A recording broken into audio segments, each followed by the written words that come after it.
Supreme court के most senior जज justice Ejazul Hasan साहब ने इस्तीफ़ा दे दिया। चीफ जस्टिस ऑफ पाकिस्तान की ज़ेरे सरपरस्ती वो केस फिक्स हो गया है।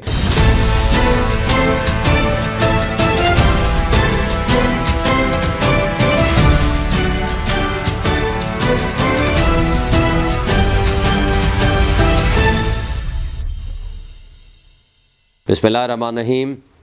आज बहुत सारी चेंजेस आई हैं सियासत के हवाले से, और सिर्फ सियासत के हवाले से नहीं, अदलिया के हवाले से भी।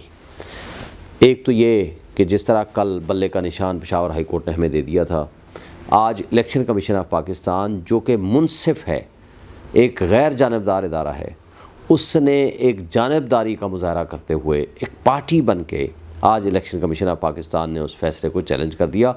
और सुप्रीम कोर्ट ऑफ पाकिस्तान में कल बेंच नंबर 1 में चीफ जस्टिस ऑफ पाकिस्तान की ज़ेरे सरपरस्ती वो केस फिक्स हो गया है।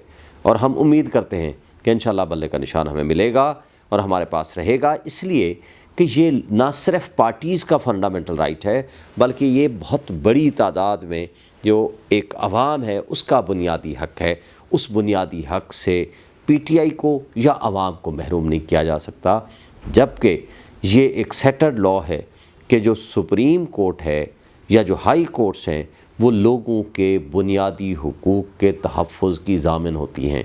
इसलिए मैं नहीं समझता कि अगर गलती इलेक्शन कमीशन ने की है तो सुप्रीम कोर्ट भी उस गलती को दोहराएगा। इंशाअल्लाह मैं बजा तौर पर एक तवक्को भी रखता हूँ, उम्मीद भी रखता हूँ कि इंशाअल्लाह बल्ले का निशान हमें कल मिल चुका है, जो वो वापस नहीं लिया जाएगा और सुप्रीम कोर्ट इस पिटीशन को फौरी तौर पर डिसमिस करेगी। अब दूसरा मामला, सुप्रीम कोर्ट के मोस्ट सीनियर जज जस्टिस एजाजुल हसन साहब ने इस्तीफ़ा दे दिया। जस्टिस मुज़ाहिर अकबर नकवी ने कल इस्तीफ़ा दे दिया था, और ये जो ख़बरें गर्दिश कर रही हैं कि जी कुछ और इस्तीफ़े आने वाले हैं, ये काबिल अफसोस बात है।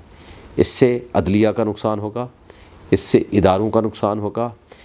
अगर कॉम्पिटेंट एंड ऑनेस्ट जजेस इस तरह इस्तीफ़े देने लग जाएं, या ऐसा माहौल उनके लिए क्रिएट कर दिया जाए कि वो काम ना कर पाएँ, काम ना कर सकें, वो इंसाफ ना दे सकें, वो आइन की बालादस्ती के लिए दिए हुए फ़ैसलों को अमल दरामद ना करा सकें, और अगर वो इस्तीफ़े दे दें, तो इससे अदलिया का वक़ार कम होगा, इससे आइन की बालादस्ती का कॉन्सेप्ट वायलेट होगा। मेरा ख़्याल है ये नुकसानदेह होगा रियासत के लिए, निज़ाम इंसाफ के लिए, क़ानून के लिए, और किसी सूरत भी ये पाकिस्तान के फ्यूचर के लिए अच्छा नहीं है। मैं जस्टिस एजाजुल हसन साहब की अगर बात करूँ तो आप देखें, उस शख्स ने अभी सिर्फ नहीं जो मिलिट्री कोर्ट्स ट्रायल के हवाले से फेवरेबल जजमेंट दी है, उससे पहले इलेक्शन के हवाले से 3 जजमेंट्स उनकी आई हैं। एक 1 मार्च की जजमेंट थी, एक उससे बाद थी 4/4 की जजमेंट थी, और उसके बाद उन्होंने मुस्तकिल मुख्तलिफ आर्डर्स पास किए थे for execution of the judgement. फिर उन्होंने प्रैक्टिस एंड प्रोसीजर एक्ट के ऊपर भी जजमेंट्स दिए हैं। फिर उन्होंने प्रैक्टिस एंड प्रोसीजर बिल के हवाले से भी अपने शॉर्ट आर्डर्स पास किए थे, और तमाम इम्पॉर्टेंट कॉन्स्टिट्यूशनल मैटर्स के ऊपर उनकी बहुत ग्रिप भी है, इनपुट भी है, और बड़े ऑनेस्ट और कॉम्पिटेंट जज थे और हैं।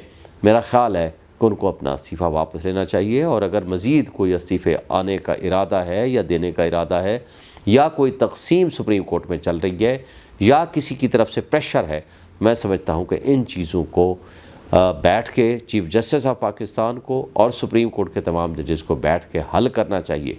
ये तकसीम किसी सूरत अच्छी बात नहीं है, ये प्रेशर्स किसी सूरत अच्छी बात नहीं है, और इस तरह के अच्छे कॉम्पिटेंट एंड एक्सपीरियंस जजेस को अगर हम फारिग करते जाएंगे, उनके इस्तीफ़े आने शुरू हो जाएंगे, जिसने 8 महीने बाद या 9 महीने बाद चीफ जस्टिस ऑफ पाकिस्तान बनना है, तो इसका नुकसान बहरहाल हमारे इदारों को होगा, और अगली कई सालों तक मेरा ख़्याल है हम रूल ऑफ लॉ और आइन की बालादस्ती के लिए जो चलाने वाली हमारी जद्दोजहद है उसको नुकसान पहुँचेगा।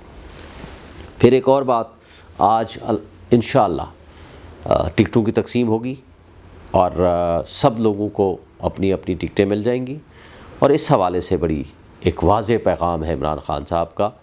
वो कई अरसे से ये कहते आ रहे हैं कि जब टिकटों की तकसीम हो जाए तो आज हम हकीकी आज़ादी की जंग लड़ रहे हैं। हकीकी आज़ादी की जंग में ये नहीं देखा जाता कि कौन कमांडर है और कौन सिपाही है।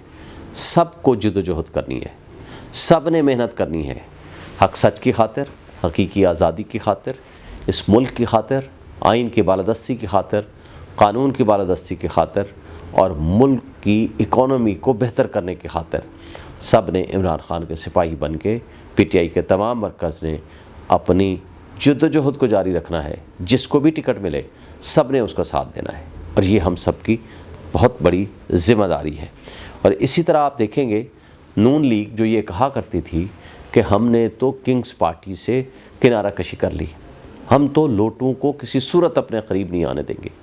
نہ صرف وہ کنگز پارٹی آئی پی پی کے ساتھ سیٹ ایڈجسٹمنٹ ہو رہی ہے، بلکہ وہ منحرف، وہ لوٹے پی ٹی آئی کے جو بھاگ گئے تھے، جو عین مشکل وقت میں چھوڑ گئے تھے، ان میں سے بھی سنا ہے کہ 9 افراد کو انہوں نے ٹکٹس کی تقسیم کر دی ہے.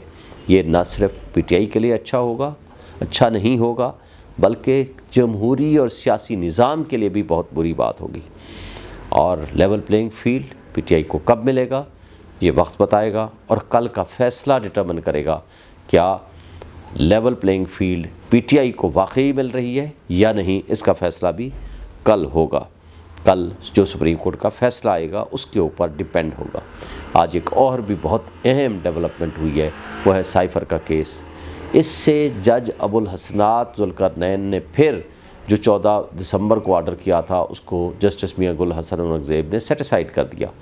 لیکن بدقسمتی کی بات یہ ہے کہ ایک جج کمپرومائزڈ ہے، ایک جج ہائی کورٹ کے فیصلوں کو نہیں مانتا، ایک جج سپریم کورٹ کے فیصلوں کو نہیں مانتا. لیکن کتنا نظام انصاف میں خرابی ہے. ہم یہ کہتے ہیں کہ نہیں، فیصلہ وہی کرے گا، سنے گا وہی. بھائی ایک متعصب جج ہے، اس نے اپنا مائنڈ ڈسکلوز کر دیا، اس نے کئی دفعہ عدالت کے فیصلوں کو اٹھا کر کے نظر انداز کر دیا. آپ کہتے ہو کہ پھر وہی شروع کرے گا اور وہیں سے شروع کرے گا جہاں سے اس نے ختم کیا تھا. یہ تیسری مرتبہ ہے جس طرح وہ قانون کا مذاق اڑا رہا ہے، نظام انصاف کا مذاق اڑا رہا ہے اور کمپرومائز جج ہے. اسی سے ہی اگر آپ نے ٹرائل کرانا ہے تو پھر ہم کیا نظام انصاف کو بند کر دیں؟ کیا ہم کسی کے حوالے کر دیں انصاف کا نظام کہ وہ جو چاہے کرتا رہے؟ اس طرح کے ججز کا احتساب ہونا چاہیے کہ جس کو نوکری سے برخاست ہونا چاہیے اس کو ہم نے جج بنا کر کے ان کے ذریعے عمران خان کا ٹرائل کرا رہے ہیں. یہ ناانصافی ہے، یہ انصاف کا قتل ہے، یہ ظلم ہے، یہ عدل نہیں ہے. آج اتنا ہی، کل پھر ملاقات ہوگی.